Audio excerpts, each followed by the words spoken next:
श्री स्वामी समर्थ. कसे काय आहात मंडळी? चला तर मग पुरवूया का आपल्या जिभेचे लाड, जिभेची तृप्ती, मनाला शांती. तर आजचा आपला पदार्थ आहे नारळी भात. अतिशय सोप्या पद्धतीने आपण नारळी भात बनवूया. तर इथे मी 2 वाट्या बासमती तांदूळ घेतला आहे.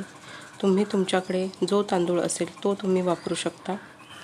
तर आपण हा तांदूळ 2 ते 3 वेळा स्वच्छ पाण्याने धुवून घेऊ व अर्धा तास किंवा 20 मिनिटे भिजत ठेवू.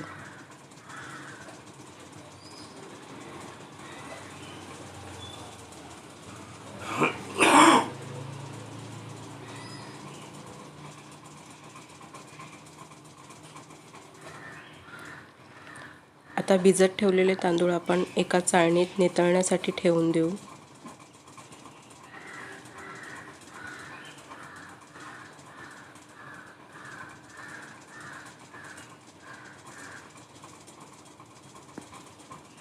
गॅसवर एका भांड्यात आपण 2 चमचे तूप घालू.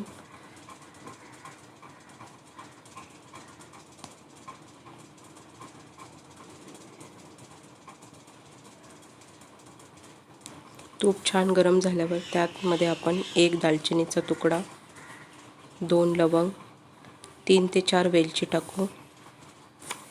नारळी भात हा गोडाचा पदार्थ असला तरी काही खडे मसाले यामध्ये घातल्यास हा भात छान रुचकर लागतो. आता आपण आपले निथळलेले तांदूळ यामध्ये घालून छान हलक्या हाताने परतून घेऊ.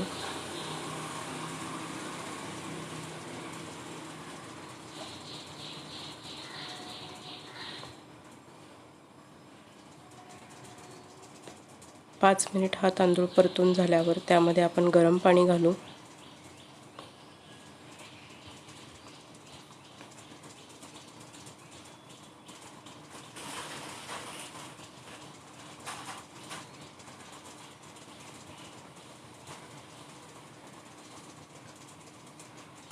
तर इथे मी 2 वाट्या तांदळासाठी 4 वाटी पाणी हे प्रमाण घेतले आहे.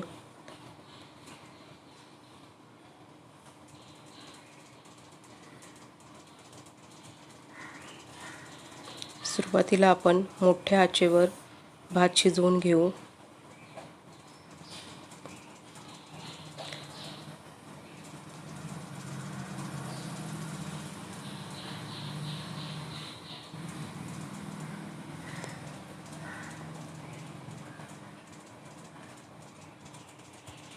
तर यामध्ये आपण चवीपुरते मीठ घालून घेऊ. भातातील 50% पाणी कमी झाल्यावर आपण गॅस मंद आचेवर ठेवू व भात शिजवून घेऊ.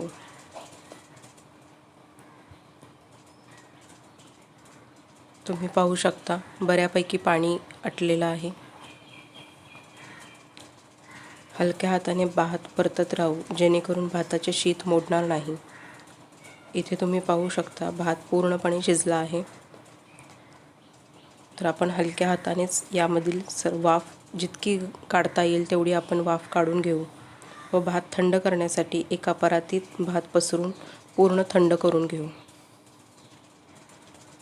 आपण एका भांड्यात 2 चमचे तूप घालून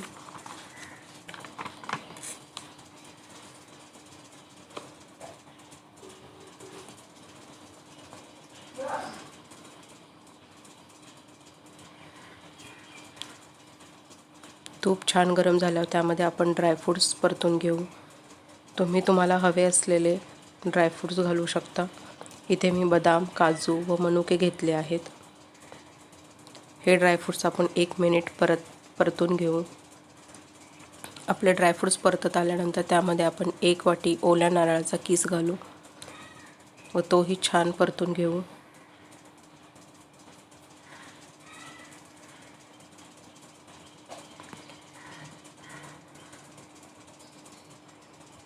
आपला किस छान परतून झाल्यानंतर यामध्ये आपण 1 वाटी साखर घालू. साखरेच्या ऐवजी तुम्ही गूळही घालू शकता किंवा शुगर फ्री वापरू शकता. तुम्हाला कसे गोड आवडते त्याप्रमाणे तुम्ही साखरेचे प्रमाण कमी जास्त करू शकता. साखर विरघळल्यानंतर त्यामध्ये आपण थंड केलेला भात हलक्या हाताने मिक्स करून घेऊ. अशा प्रकारे नारळी भात करून पहा व कसा झाला हे मला कमेंटमध्ये नक्की कळवा. व्हिडिओ आवडला असल्यास लाईक, शेअर व सबस्क्राईब करा. थँक्यू. पुन्हा भेटू पुढच्या व्हिडिओमध्ये.